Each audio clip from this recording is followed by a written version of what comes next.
Amajo amakwaba de aba Adom TV so ebra so say ye de Adom kase esomo na ene nsama de bremo no edoso pa wonim se nei na abato ayeto na fe no ye hya ase ahobambofo nsentwerefo ni nipa a wadwuma titiriw ada ye beto aba no na ensem pi asisi abato komisa na aba no hoba a kire se kwan bia so no obi a wantimi anto aba ne bia no ombehwe aye hya manipa no atimi ato aba mu nsem ye de beba ye bekọ mantama hodo num no etifido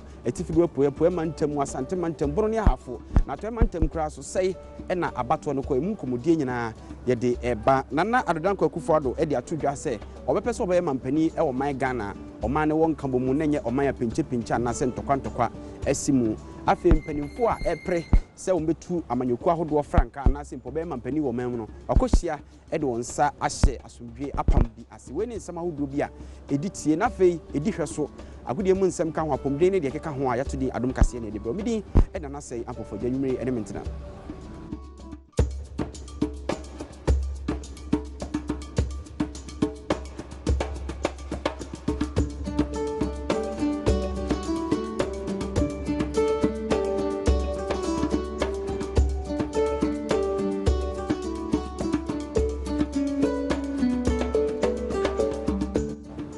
Yenshen semna se enfenfri abato komisa no akache ne dey na abato a wahyehe mfimpinu ane dunsia a yebeto abano amu no eye na wotwe sene 7 December no wonmo hya se nipa bi wonmo wadwuma titiri ne adwumaso bi a obe na da yebeto aba no eno nti se nipa na wo so odi kan to aba ye friend special voting na early voting ne eda sore ya nipa do na no ekokoso ho no akotwa gya wadwo wantimi anto aba no amana kofa nchinywa ene ebufuo bebre ena aba nipa titiwa posifo ne asojafo ne nsentwerefo a wo man ntimi anto aba ne bi nanso abato komisa no e de nsimbia beto abonte so manfo enya abotre na sebe odi abodwechere edwabo atete a hu ne nso no obakọ adwaye so na wo che no maya na oye ne ho yi kwa bia so no se nipa no be nhyehyeye amomu atimi ato aba ne bi Abato Adimeko Electoral Commission for Edia Tudja say, Ahobammo nyumayefo ene wono ananka eso no to aba eye special vote ni bia bibinti wono ntumi anto wona aba ni nyina no wonka wona koma emfanto woni yemi wono kiremu a obehwe ama obi biara esefata se woto aba bia no oni no anya konya ato aba Opanyina odankita hodi hu nsem ano de ma Abato Adimeko no owura Eric Jakpazu ene ode ne nsa hye nkrata ase de sa ensemi atudwa wo se Abato Adimeko no di hu ya papa se ebinum etwa kwan ekom ya hodo senka eso no koto aba nenso esia ne bibinti wantumi anto wono aba Opanyina se enimanimu yada Abato Adimeko no de nema egu akwan so se de ebeya obi biara ese oto aba e wo special voting nimu a wantumi anto no obenya akwanya ato naba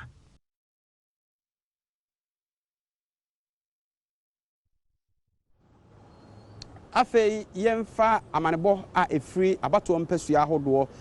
ginaya ahodo ampanifo sisiye so ahwa special voting dodo na akoso police station ahodo na ye hyase de efri enkran potamonim se kaneshi police station na abato ekoso na Adom kase ekopie honom na ye hwese de hode no esi ekoye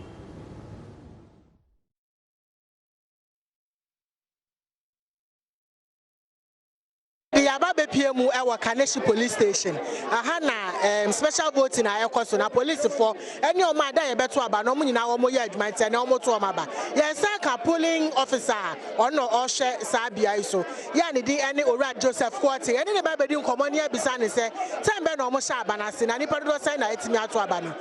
Ye ra ye mo akwa aba de ba Adom TV so. Ye pesi ye bisa se emre ba na mutimi share process na se. Exactly 7 o'clock. Na nipa do na mo hye ni mu kwan so mba beto aba no wa 1436 na so far nipa do na ato aba 166 emiamia bi ho no ma ye kwa ebi nu che so omudin eni register ni mu ya nto manya difficulty bia ha no mo na sa challenges ne bia so problem e wo ho de ba bi mu eni mo polling centers mo say code your code na eri eduma e ha code is C07 ba ko Oba C08, your name definitely cannot be in the register. These are some of the challenges. If you see a buy, you say gidi, I say I say challenges. Mostly, you know, this thing is meant for the security personnel. It is within themselves. They say they have the senior officers, they have some pregnant women, nursing mothers, and all this. They are forming different queues. So that's why we are having these problems. Yes, baby, I'm a ballot box in this. I will pay them monitor because I bet me a franchise the BBA box.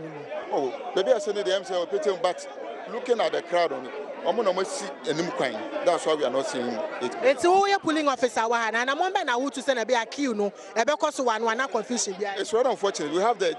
commander himself here and other people. So it is their own people. I've spoken a lot. My bread, my casa, my bread. They should have controlled their people. Go home. And ordinary working day, I know how to control the crowd. But being service officers,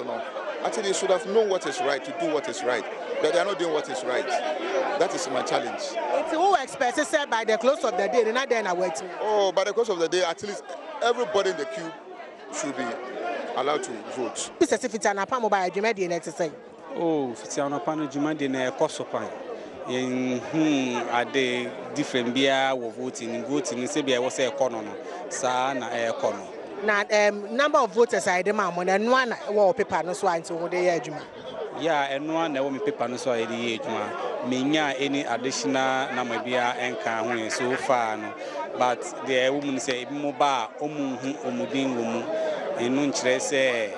Omu voti, or yes, now within the more. We will another center or check on maybe we didn't want to make a vote. Chance make a special voting. I mean, Mr. constituency, a Carnation police station. Me buy a simidinim. I'm a Makosu. Me Kosu, yes, membra back to Carnation. After my Saba Carnation, me din sans soon. The same director, Mr. Meko Dakuma. Dakuma, so many Skabia, me who's saying answer. Into me who says, I'm who the Miami was meant to abandon Semia Deo. They say, why now, person? Se si me pese electoral commission ai ba bonte e be kire ade kunti a yemu bi ha yenim baby kwa ese to ya ba mi wa no yanko eye kotoba bi enso yenu aba fia abrafi agima kokopie ho no mu na ho amane bo a ode bre yen se de abato no koye nipa ni bi nyamna se pode na enso yi akire no ekodin adom kase pia ode ensa kan yeni.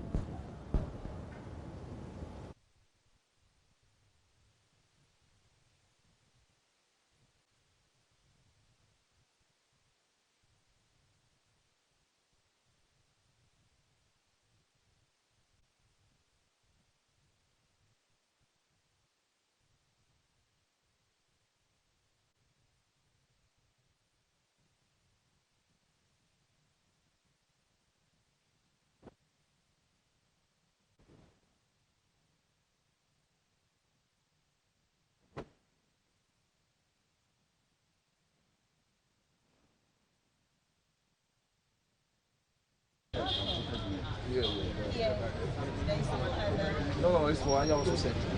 Because last year, last month I went. That's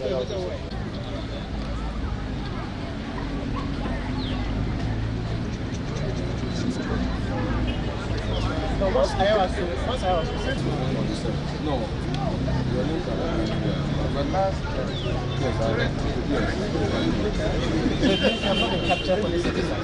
we have about 62 voting. Yeah. At other places, we hear security people or those expected to be voting today complaining that they don't have their names in their polling register and stuff. Do you have the same challenges here? Yes. Some of them came around and their names are not part of the decision. And the rule is that once your name is not part of what, because this is Ayawaso Central, and once you are registered within the Ayawaso Central, you are supposed to vote here. But when you come and your name is not in, then it means that 7th December you have the right to what? To cast your vote. Okay. Let's do a little bit of education. Someone was asking me if blind people will be able to vote, the disabled will be able to vote. Can you explain to us? Yes, they can vote. The disabled, when they can, we give them the opportunity. That is, we give them a special treatment for them to what? For them to cast their vote. The blind people, we have what we call Tata jacket. We put the ballot paper in for them to, they vote by what? Using the braille. So we put the ballot paper in for them to vote. So they are entitled to cast their vote. What is a net process to if you are tremuna, a net process, in Kenya, and I say Yashimukina, Utu and Ishumachia, who say a point near Tuso Abano, a system, Uncane Crata, Ciciano, Robert, Emma, a more so do come. Afin social who say a nipa etreshia a process for no so a cremuma, Obia Janaso Kama. And our party for so ANC Janemu so Yentemus I come. sisi amama yen krata ye twetwe bibia wo so ene na enu anwumre be hia ha ama na ye de ni hwehwe ene ma ebehia ne no ama ye nyina twe no kama ne no ya hyase ma ebi ekoso kama nti wogidie se sia na be kɔ no dia na ka abato na sa ye kama na obi ani age koso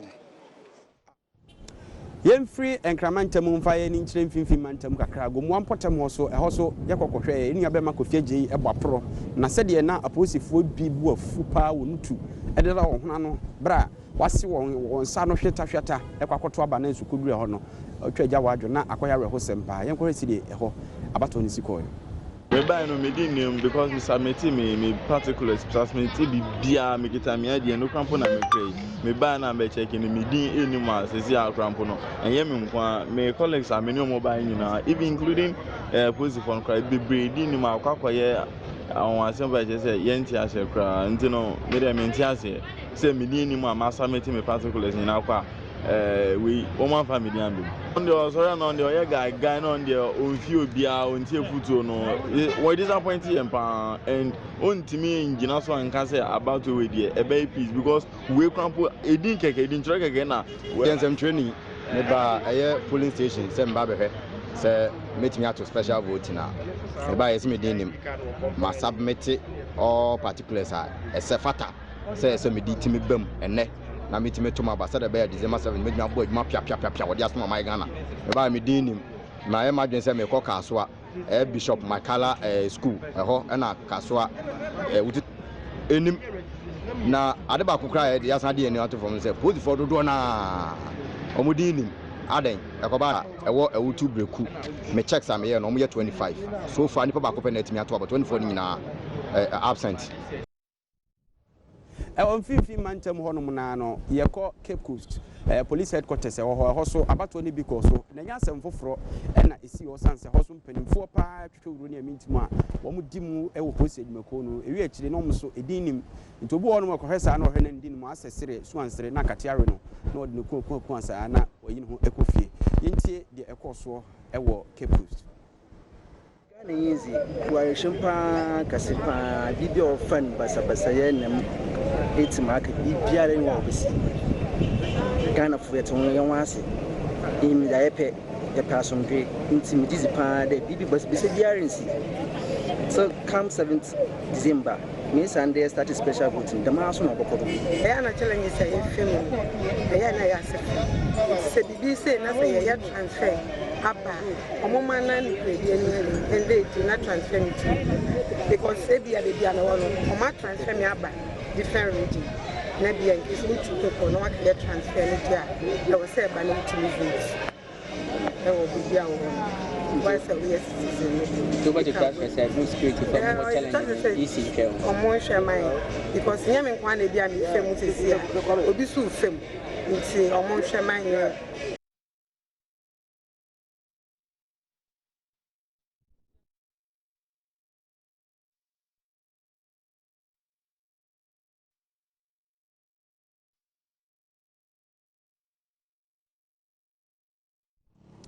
lip tomato paste ema nkwan ene abomu ye de wo madama na enwumre kase ye de ebremu yankasa no emu bebre ntimi anto aba ne bi ti bisi ekuru kodi nhwe ho mrade aka no ye beto awso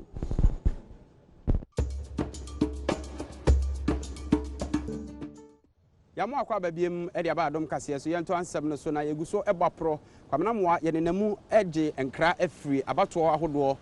ekoso ewo enkronkru ene abato agina ya ahodo na ye de ani kira sentimentam wo boase ene ekwakopi ehoso special vote ye bi ba so na nkomodie pi ekoso abra ye sentwefo ekokopi ho Adom kase de wuram akwakohwe de ekoso wo boase ana PM se tension na wa ha no ewo fema bibia ekoso kama line bia ni hakra ntime ba ya na mekoto no street ade nipa no na NTM ya na so mabako me jidi so mo beba omo na mkwan so ba ade nche bebre nim say bia no passe wo beba na line wo ho ti bebre e bia omo twen se de omo avoid line no but emuda ho am say kwan de mu a obi abetumi aba na wabeto no de aha ebra he bia ni ha woni age electoral commission for nhihye ho ana. No, yes, so far there me feel say sister call jojojo ekoboko nti me gidi say nhihye bia o ma ye no egu akwam bibia akosoboko. Matwewi Next saying bibia akosoboko bia nye gidigidi ni gidigidi bia ni to electoral commission fire bia electoral commission ya de pa am say saari ye tu ye de ne le se bibia be ya sa anka mi gi sa asumdie na ibe asumdie kesipa na omanga na benya to future bi ma o be from the 7th December na me wa future so bia because abane de ye den a na me se nipa obenya no benya enti obia nsi abotre no okone electoral area kwato aba onya abotre oni la nu boko nhihye o da ho no oni so no ntu na ba boko nko ni fi ta me so se babuba o megina ho no ntie bi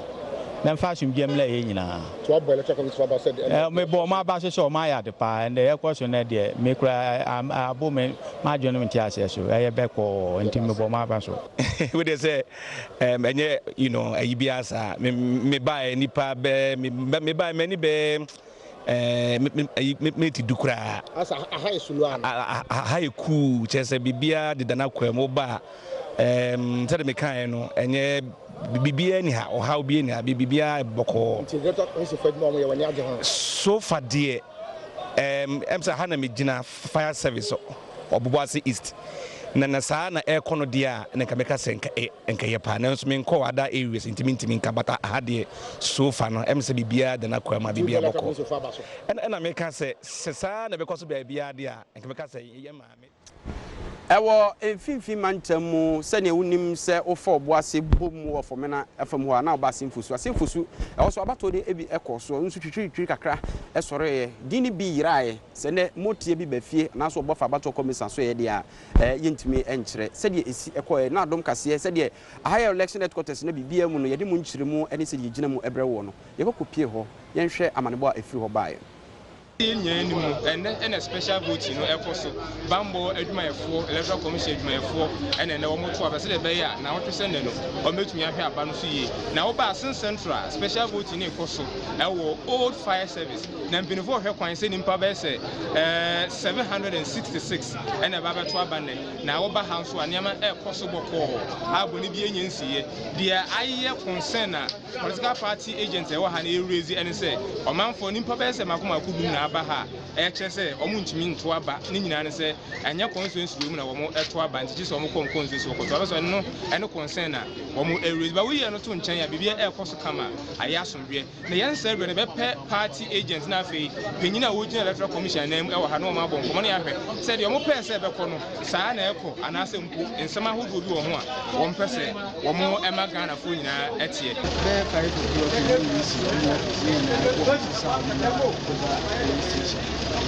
but nipa board on the family group has almost 2 days. Let's say buy to nipa ni apa no metro abala.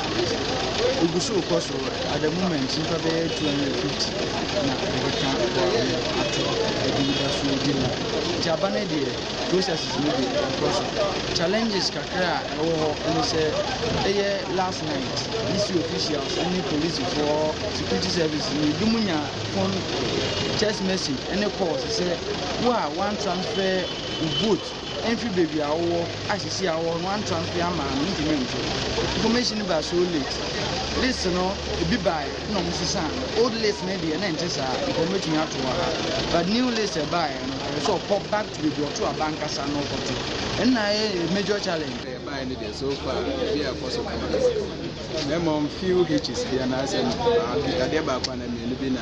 say atosma and so enshida any problem and say am say ye be a voters transfer you know and senka electoral commission ko mo ye nkyerɛ say wa pese otu aba ye special voter and also pese otu aba o special day ya senka out transfer vote free bibia wo ye yi register and dey ba the crowd pese otu aba na so na mu sa nkyerɛ na ankoyi nti nipa ni bi na nka mo nim se senka mo transfer mo aba ne dey na say mo yi ne dey ba nti o mba no mu di nim nti o mo sa ko ba Yentwa ensem no so yetempo anu de ne atiamwem abato nkomo ne gusu de wadom kase so wadom TV na onim se empenifo guso ebobra tempintin ko bi obetimi wiase be yasomdwe be yadwuma ewo omanmu na empenifo aka so se omwo aho anko supporhwe ene dey eye empenifo a efiri amanyoko ahodo no nyina mu a wo pre mampani adwa ene omanmu empenifo twetworo ne amintim kohia em wodo nsa ahye nkrata ase asa wo hone so aka ya no mabatwe tafre bible se kwa bi aso no oberesa somdwe be na adwuma no mampani John Dramani Mahama ede nsem bia to dwa se so man bibi ekobo anase bibi dane na chuka dede anantokwa bi asore a wono na ne nsasi fo mono na anim agu ase sanso wono ne mampani to obehwe se asomdwe be yadwuma. Democracy and progress is too precious to be gambled away on the altar of an unbridled quest to attain or to hold onto political power. My fellow presidential contenders, I, John Dramani Mahama, wish to state my utmost commitment to peaceful and successful elections. Indeed, I have more to lose than any of the other candidates here if this country breaks out in violence. I've been involved in politics of this country since 1996. My disposition as a non-violent person is widely known and acknowledged. All through my campaign, I have urged my followers to work for a peaceful election. I'll continue to do so in the time left before and after the election. And it's my wish that my fellow contenders will do so as they wind up their campaigns.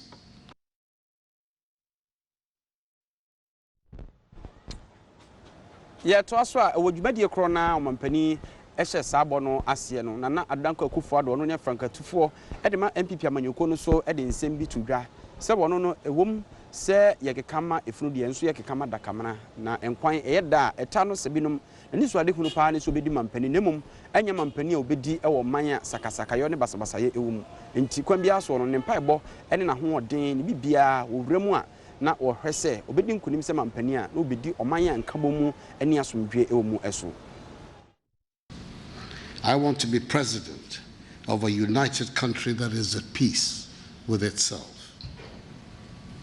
The government has a responsibility to move beyond the rhetoric of calling for peace and demonstrate a commitment to ensuring the state institutions discharge their duties professionally and with integrity. We, on our part, have no hesitation in signing up to a commitment to peace. I pledge, on behalf of the NPP and on my own behalf, that we shall accept the verdict of the people in the context of a free, fair, and transparent process.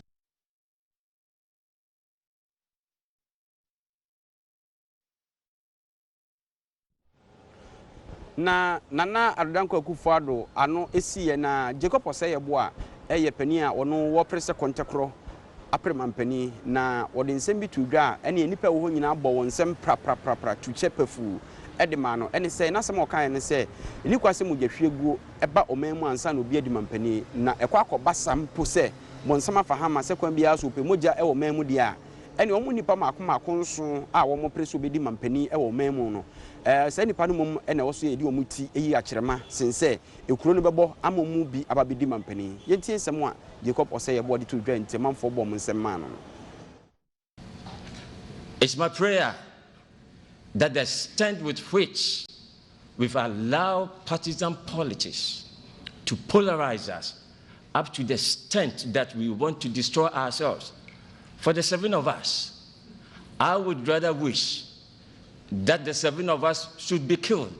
and the nation should have peace rather than the nation should be destroyed.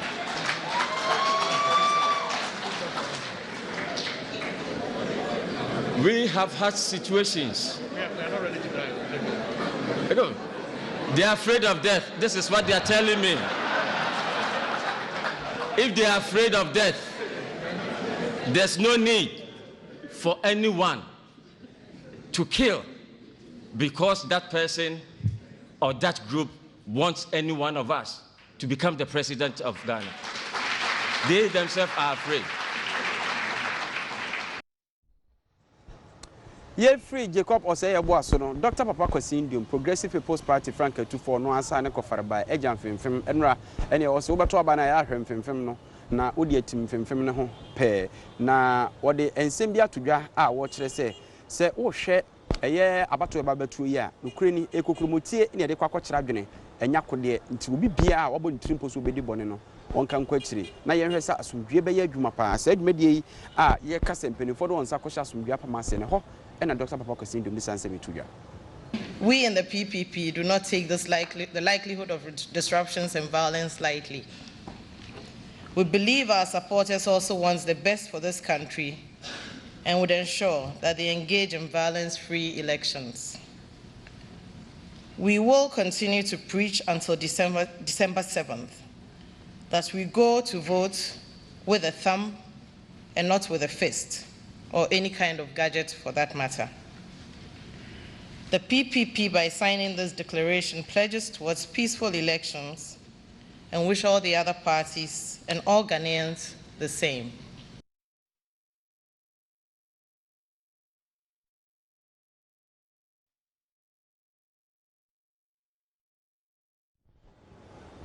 Na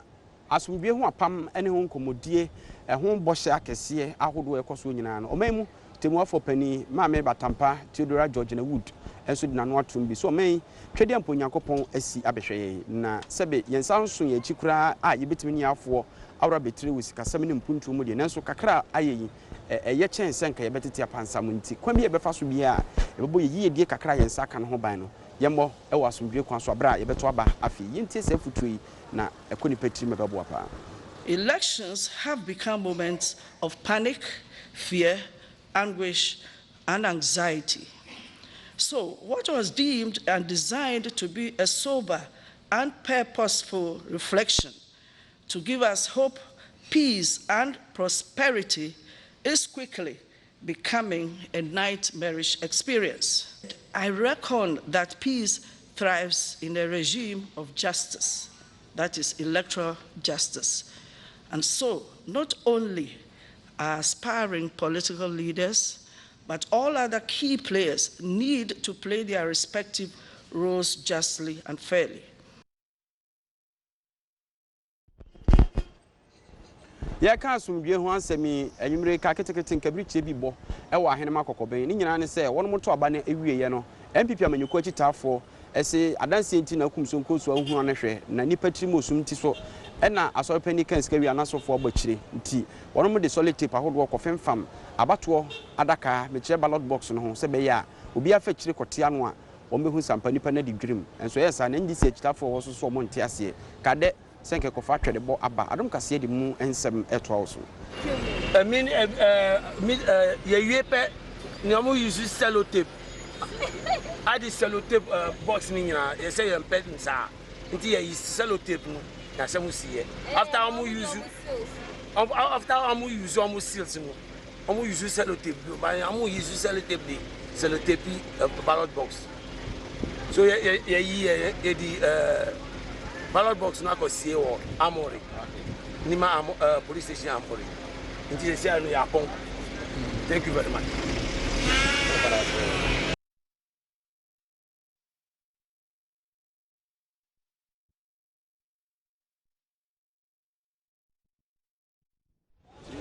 Kafra ese nima police station mum na sasem no esie momfa enche mbrempenso a yedrui yeni apomdin a dasene yentimi konkoto aba ti Adom kase e de apomdin mu nsem brewo na yefa nase e ma dase bre pharmacy o de door syrup e na face heart herbal mixture aba edwaso no da nchen a Heaven Black mosquito coil wonum so kremu dendende obeda na ho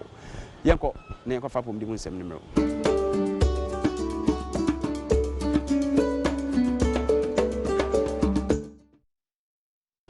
Yabo akwa ba door syrup na afi Sahat Herbal Mixture Food Asibre Pharmacy na Heaven Black mosquito coil madama ene de apomdi mu nsem no ebrewo na aban kra chepani a wowo adura sechedumase Alhaji Ibrahim Abawa ene di tudwa se omam Ghana dihye bia benya hoodeni apomdin afresane hura pamso no eno ne aban akomaso ade sanse we tudwa bra chip compounds ahodo a aban sisi wo omamu no na obi bia no adura sechedumase importemo. Why mane de bia chip compounds and afe suku adankora hodo bi ewo adwira sacheduma ase krosin mu ano amasabre beboa mapomde ho nsɛm ne womasua akoso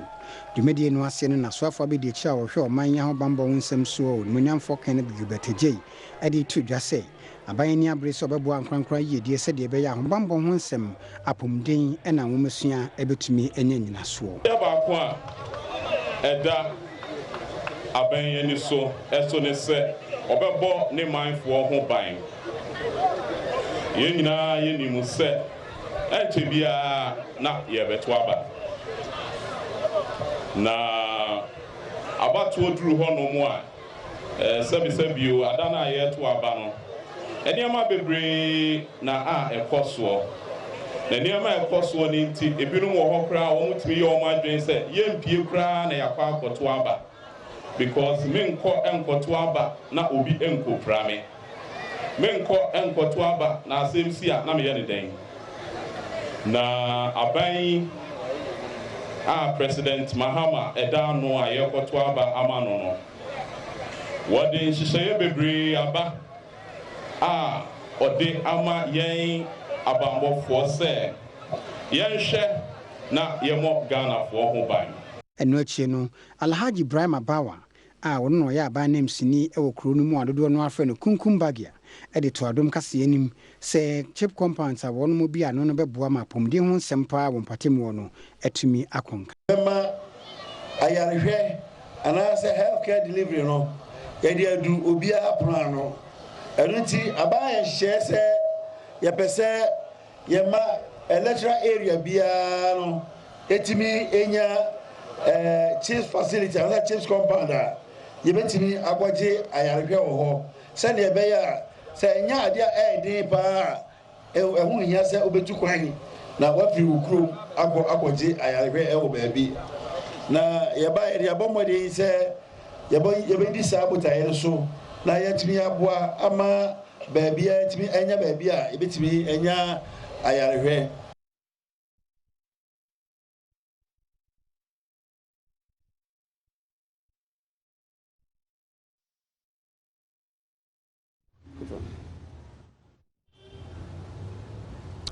Yamongra edwadie mu Transdank ena afi Royal Lighting Investment ena out insecticide on madama ena yedi dwadie ebre wo na yekọ baabi ani okokoduro sisi ya dwafo frampenefo esia mom no mo kyire mu a ewo ni chichemu na ne fedi kan no wonu mawie nti oso obi etum na fe yampenefo se bi hwonu ma na ato bia ebene omanfo no edi mu dwa adom kase kopie ho bra odi sa adwuma no yenhwe se disi koyo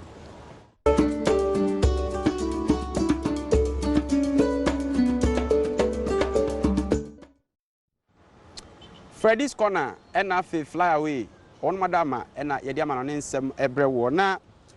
tabo imbeki a wono ene South Africa mampani dada wodi mpanimfo ahodo anim iframa ahodo so de aba a kyese wo ba behwe na wono nso du ani krotu abisi abedi oman abato na chi emu ntutue animu ensem nyina na wono masem a mo kan se wo bompa ye se Ghana abato se de ato no mresanti nyina no bibia bekotote komodi a akoso aba mpanimfo yi abedu oman mu no emu nsem ene de to awso. I'm greatly honored to have been asked by the Commonwealth Secretary General, the Right Honourable Patricia Scotland QC, to lead the Commonwealth Observer Group to Ghana's general elections scheduled for the 7th of December. The group was constituted following an invitation from the Electoral Commission of Ghana, and it is made up of 17 eminent persons drawn from across the different regions of the Commonwealth, including Africa, Asia, Europe, the Caribbean, and the Pacific. They bring a wealth of experience from across the social and political spectrum, including civil society, women's and youth groups, human rights organizations, and the media. And we're here to observe the electoral process and will act impartially and independently as we scrutinize its organization and its conduct. We'll seek to assess the pre-election environment, polling day activity. Yɛmfa na asema Adom Bites ensa wono ma oba obu nsa na mayi kura kyerɛkyerɛ nneɔma ma osisi mu so yɛ den bɛma deɛ ɛne so oba ne yɛtube afatea no Adom Bites papapa hoɔden wom Dr. Kwakuti na deɛ bibiduro ayɛ nsa ɛne Ghanafoɔ agye atomu na yɛkɔ enigidie mu a ɛne na onim sɛ emu nsɛm ne dɔɔso paa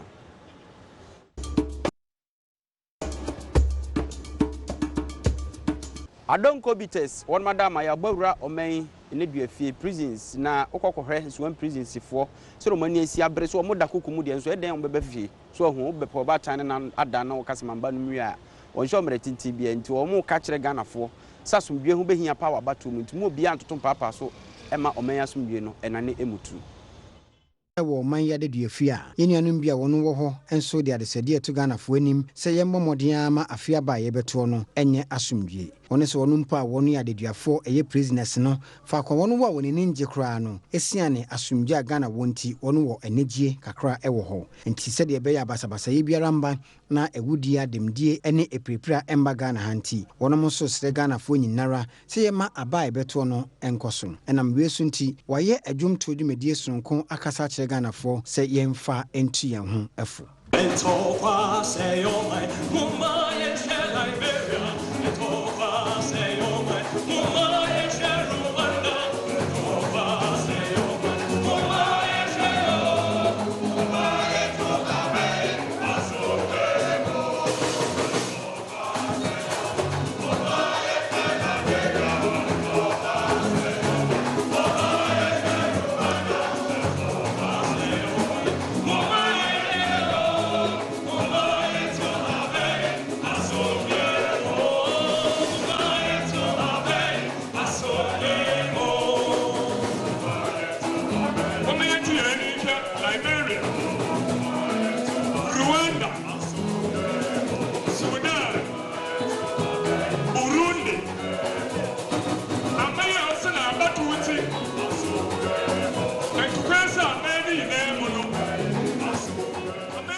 Eti Adom Bites father ma ena yewura eye enigidie mu no yefa de akanto awo so